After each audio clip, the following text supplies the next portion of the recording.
What is going on, everyone? Welcome to the Poke Office. My name is Colin. Today we have a little bit of a Pokemon roundup here at the Poke Office. It's the Poke Office board meeting for September 2024. Here is what is on the agenda today. Okay, here's what we got to talk about. Pokemon TCG Pocket is making its rounds. Apparently it's out in New Zealand now.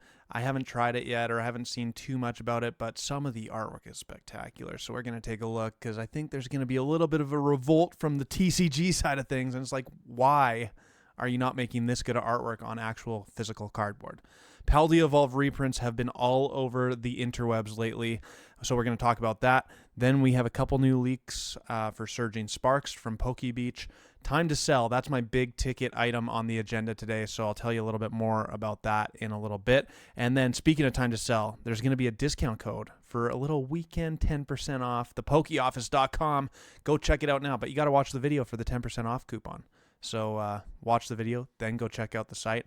Lots of cool stuff. You can get 10% off for just a couple days. Anyways, Pokemon has officially soft launched in New Zealand, according to Poke Beach. The game will officially launch on October 30th in most countries. But check out some of these cards. Like Articuno, that's not even a good-looking card, and it's a great-looking card. Let's be honest with you. This, like, come on. Charmander, so good. Bulbasaur, so good. Charizard, not my favorite picture of Charizard, but such a cool card. Like, this screams of the shiny Gyarados from the Neo era, except it's not shiny, but it just looks absolutely awesome getting Hyper Beam ready. Like, there's just so many good cards. Look at this Dragonite. It looks awesome. Gengar looks awesome. This looks like a nighttime version of the Zapdos card from 151, except there's a Machop and a Machoke down there. Like, how good is this? Seriously, like, how do they not make these cards on real cardboard? There's got to be a way. There's got to be a way. And this is coming from the guy who thinks that Scarlet and Violet era is just the bomb.com. Seriously, the artwork in Scarlet and Violet era is so good. Now they're creating it into this new Pokemon TCG Pocket, so I'm hoping that we get some of these amazing artworks in person as well. Like, this might be my favorite one. Check that out. Slowpoke, just doing a little tail whip, chilling. It's absolutely spectacular. That's not the real reason why we're talking today, but I mean, how can you not start off a video when you just have amazing Pokemon cards coming out? Then a couple leaks coming out of Surging Sparks or Supercharged Breaker in Japan, which comes out October 18th. Last video, I actually just opened up the Paradise Dragona set, which was a lot of fun. Some really cool cards. I pulled the SAR Thornton. I didn't even know who it was when I pulled it, but I looked it up afterwards. Okay, there's a Milotic card. That actually looks pretty cool. I do like some of the new EXs they're coming out with. They don't look too bad. Okay, what else do we have? Scroll down a little bit. There's a Terra version of Hydreigon, which looks pretty cool. I really do like these rainbow borders. I think they look pretty awesome. Then we got a Tatsugiri, a little bit of Sushi wearing a helmet, which I don't mind. I don't mind it. So that's kind of cool. You got a Slacking there. That one's like the normal Pokemon are not my favorite thing in the world. I like the rainbow borders, if I'm being honest. And then, if you haven't seen it yet, there's these two Pikachu cards that have made their way. So this is the regular double rare Pikachu Terra card, which is a pretty cool version of Pikachu, if I'm being honest with myself. And then the full art, or the ultra rare, and I don't mind that one either. Some Pokemon just look better with the crown than others, right?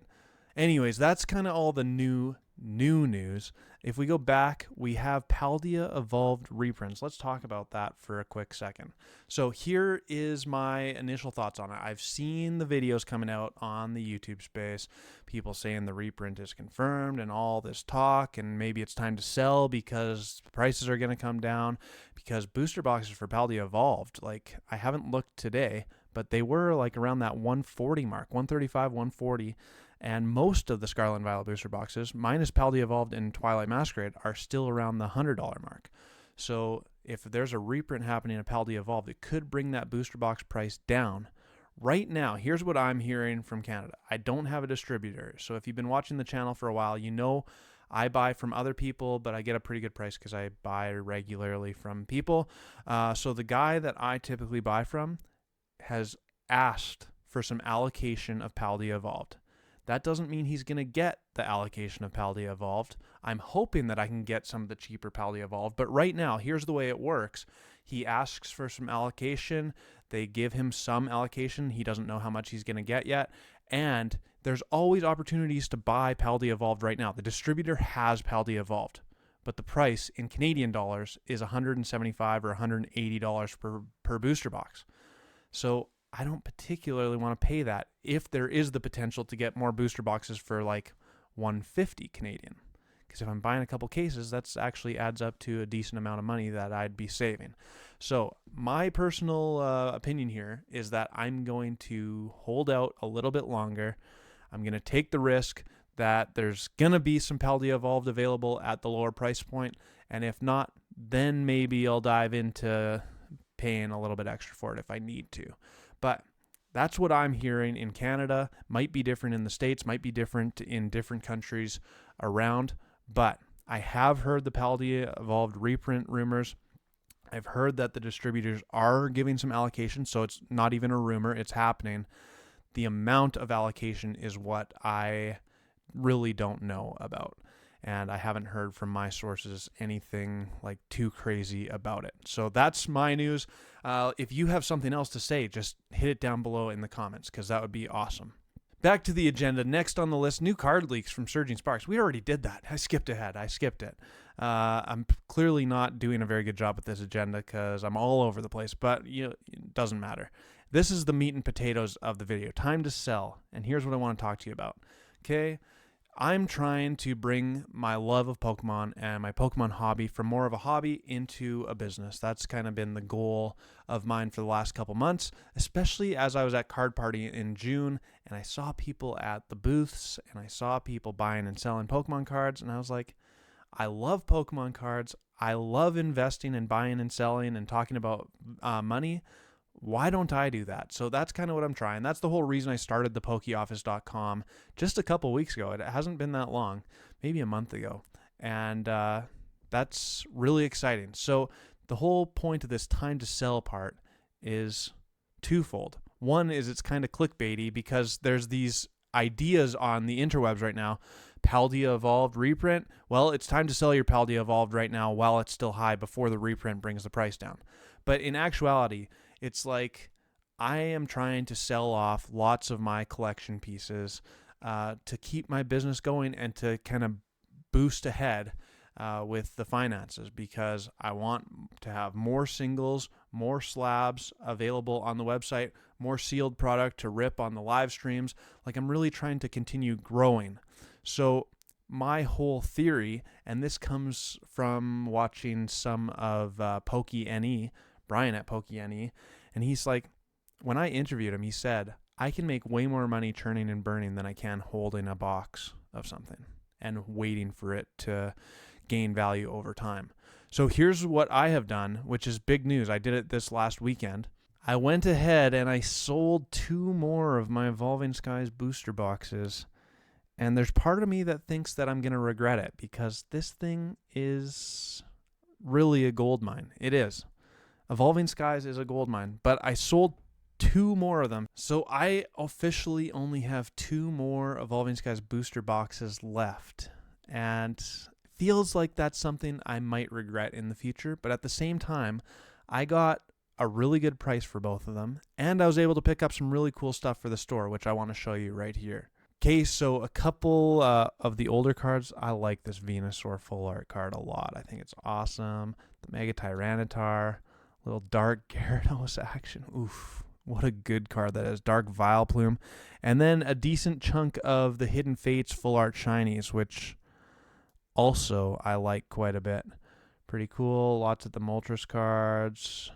Blah, blah, blah. More shinies. So pretty cool. But here's the actual really, really cool thing that I was able to pick up. It's like a moderately played, fully complete base set, 1999. Look at that Blastoise. That's actually one of the more damaged cards, unfortunately. Got the chance. There's the bad boy himself. Man, seriously. The last time I owned this card was maybe never. I don't think I ever had the Charizard as a kid. I had the Blastoise and the Venusaur for sure. The Gyarados, cool card. Hitmonchan, Machamp with the first edition stamp. Magneton. Oh, the Mewtwo, so good. The Nidoking, that's the first holo card that I ever pulled in my life. I was 10 years old, I think. 9 or 10, can't remember, but so good. Ninetales, Poliwrath, Raichu, Venusaur, Zapdos, and then we're into the rest of the non-holos. But that is a 100% complete, moderately played base set, which I'm pretty thrilled with. It just feels like right now I'm at a place in my life where it's time to churn and burn a little bit, and I think I can do really good by selling off some of my collectibles and putting that money to work again rather than letting them hold, which I know goes against like my whole investing is easy strategy, but that's what you trade time for money or vice versa, money for time. That's the difference. So full transparency here, the Evolving Skies booster box that's like right by my thumb on the video camera here, I paid a ridiculously low price for back in the day, like right when I started the channel. I think I paid $205 Canadian for it. My money might be off a little bit, but it was right around $200 Canadian. These recent ones that I bought a full case for $3,000 Canadian. That was less than a year ago for sure. So I paid $500 per booster box in there in a case. And now I've sold four of them, because I had to open one due to Chris Klein purchasing one for me, which is just ridiculous. If you haven't watched that, that was kind of fun. Though it still haunts me to pull the Duraludon VMAX Alt-Art. Anyways, so I was able to sell these last two that I just sold last weekend for an average of $8.25. So I made over 60% on those boxes in less than a year. And anytime I can make 60% on my money in less than a year, that feels really, really good. I'm going to be honest with you. That feels really, really good. And there's no doubt in my mind that Evolving Skies is going to be at $1,000 USD booster box in a matter of time. But at the same time, I'm going to be able to use my $825 times 2, so $1,650 Canadian, to go buy more inventory for the site and then go make more money on that money. I think I'm going to do better than waiting for Evolving Skies to continue growing. And it's hard though, because the collector in me really wants to keep Evolving Skies. Like there's a reason why I still have the one back there. I still have the one that I just showed you in front of me here, but it's hard. I am a collector at heart too. Like it's hard to just, everything's for sale and I don't care anymore, because I do care a lot. I care about my hobby. I care about my collection. I care about, like, this means something to me. There's a reason why I make 3 videos a week, and it's not just because I like talking to you. It's because I just love Pokemon, and I need to like spill it out, my love of Pokemon. Like it's a way to like release that emotion or energy. I don't know. You know what I mean? So it's hard to sell, but at the same time, if you're willing to trade that money and time make that trade, then I think you can do really well churning and burning. And I think that's proven by business owners in the Pokemon space. It's hard work, but you can do quite well at it. So I think sometimes it is just time to sell. There's also, I get confused, over here, I have some slabs, and those are almost exclusively all listed on the PokeOffice.com, which you can get 10% off using discount code POKE10weekend. There it is. POKE10weekend. All one word, all lowercase. It's going to get you 10% off the site. I can't believe I'm doing that, but you can get 10% off. And most of my slabs, there's a couple that I haven't listed that I need to hold on to for just like the fact that they mean a lot to me. But for the most part, it's like these are for sale because I'm ready to keep churning and burning. So that's kind of where I'm at in my Pokemon journey. And I think like part of me making these videos is so that you can follow along with my journey. There is a big part of me that still thinks buy some of each booster box, put them in the closet, and let them sit there for a long time. Well, definitely. There's a reason why I kept 2 Evolving Skies booster boxes. Those ones aren't for sale anymore. There's a reason why I have my whole stack of booster boxes there, of Pokemon booster boxes, Sword and Shield base set onwards, and then the Lorcana booster boxes, and then the One Piece booster boxes that I've started adding to my collection. Like, I'm still a collector, and I'm still an investor, but I also want to start churning a little bit as well. So that's kind of just where I'm at. I wanted to be transparent with you about that. And it's just one of those things. When is the right time to sell when you're Pokemon investing? Sometimes you can do better by making a quick 50% on your money and then taking that money back out and making another 50% on the next best thing, rather than just waiting. I don't have all the answers, but that's currently like my kind of mindset towards all this stuff. Yes, I still have some of almost every booster box in my back closet, except for Scarlet and Violet base set. I haven't been able to get my hands on any more of that, and it feels like not a great buy, even though it's so cheap. Everything else, I have some, but I am not holding on to too much of it, because as I can make 30, 40, 50, 100% on my money, maybe it's time to sell and move on. Hopefully you got something out of this video. That was the Poke Office board meeting. Meeting adjourned. But once the meeting ends, you have to celebrate, right? That's how most meetings go. You go out for like drinks. But at the Poke Office, we just rip open packs. So that's what we're going to do. Come on, baby. So we'll go after a little Terrapagos EX special illustration rare. Pulled it for other people. Haven't pulled one for myself yet, so that would be really, really fun. I actually was planning on talking about Stellar Crown a little bit today too, but then kind of just... Okay! First pack magic. Oh, baby. Well, that just made the video. Come on now. That is no problem. He no cry. He's definitely not crying today. But is Stellar Crown investable? Like, that was supposed to be an agenda item, and I kind of just choked about it. But some people on YouTube are saying it's the most investable thing. Other people, myself included, I think it's fine, but it's not amazing. I think there's probably better plays to be had. I can't believe we just pulled the Bulbasaur. But yeah, like, the comments on my channel have been very mixed, which is interesting. And some people, like, my last video was all about the values of sets compared to the booster box value and whatnot. And some people are like, yeah, but Stellar Crown's a small set, so of course it has a smaller value. But I think that almost proves my point, that smaller sets typically aren't as good, especially if there's no big chase card to boost that value a little bit. So, I don't know.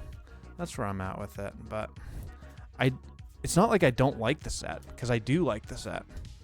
It's just not my favorite. But I like every Pokemon set. Everyone knows this. I'm no critic. I had a friend that came over today, so I'm recording this, and he was like, yeah, I didn't like the Halo TV show. I know Colin did, but he is no critic, so I don't take his word very seriously when it comes to what I like and what I don't like. And I was like, yeah, that's fair. Because, like, I try and find enjoyment in all the stuff. Look at this rainbow border on the Galvantula. It looks so good. So good. So good. So good.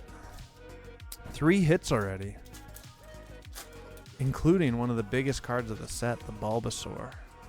Now, let's just pull a special illustration rare, maybe the Squirtle as well. Make it like one of the best videos ever. Except that just rang a bell.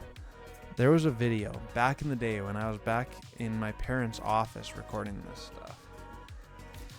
I had pulled the Rayquaza VMAX Trainer Gallery and the Lugia out of 2 packs, or out of 10 packs of Silver Tempest, but it was the same video that I got both those cards out of. Like, sometimes I've had a lot of cold... Oh, man. Well, this is either the Terrapagos or the Galvantula, and I hope it is the Terrapagos. Come on, this would be such a good video if it is. It's one of 2.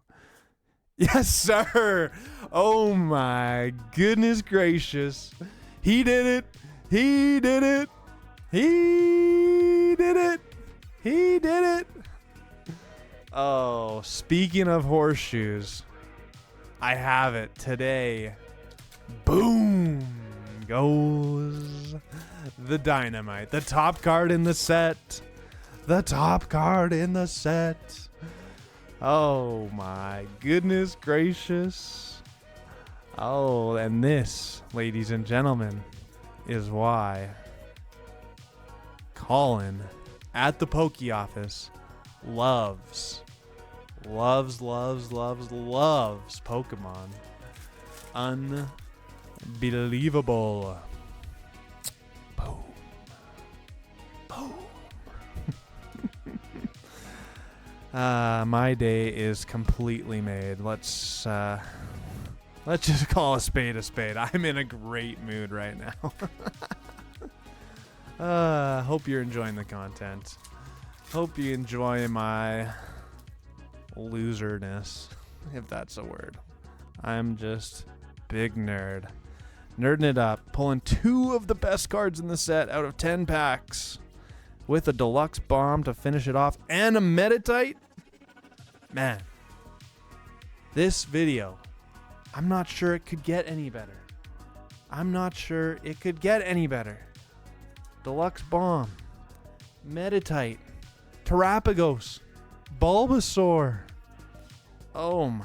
1, 2, 3, 4, 6 hits out of 10 packs, including the Terrapagos, including the Bulbasaur.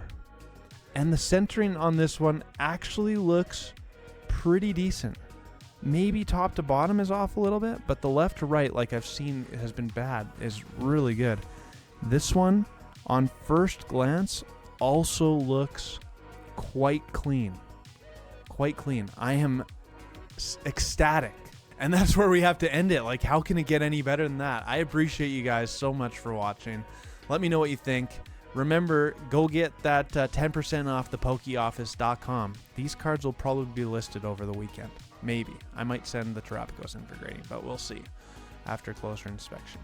Hope you enjoyed it. Hit all the buttons for me. Hit subscribe. Hit the like button. Leave a comment. Appreciate you all. See you next time. Peace!